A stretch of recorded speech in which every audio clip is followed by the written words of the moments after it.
Łaolha selou jenno Jalen galsat nahi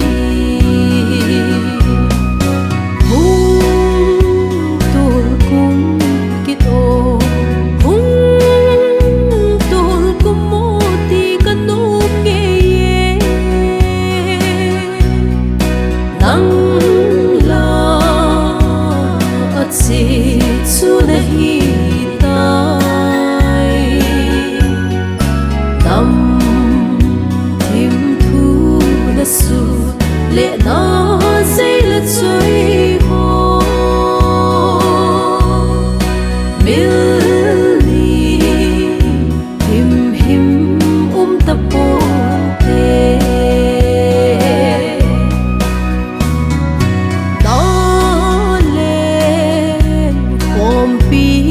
ateh akhang Mitin dikdam ka o ateh bidin o tang haya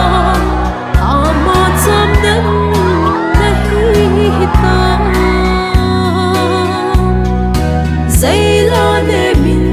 hung khem kit o Mitin Lunglai hung tolkum kit o hung tolkummo ti kanom ngeije Nangla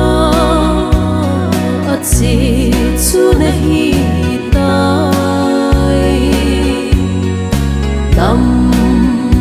thimthu nasut na Jaila choi Milni him taponte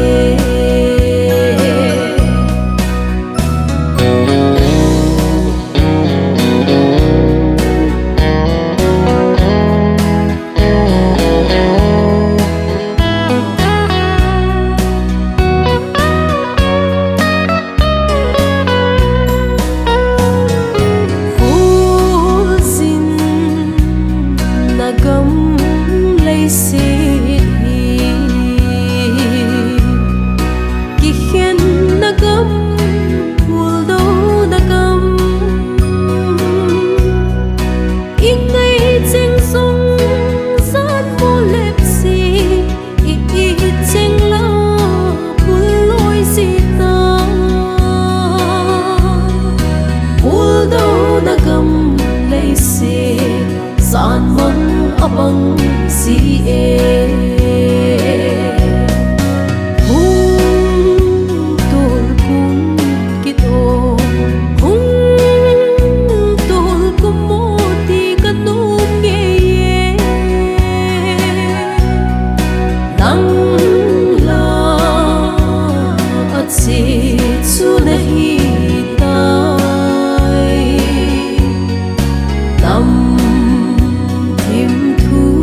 nasut na Jaila choi Milni him taponte thimthu nasut na Jaila choi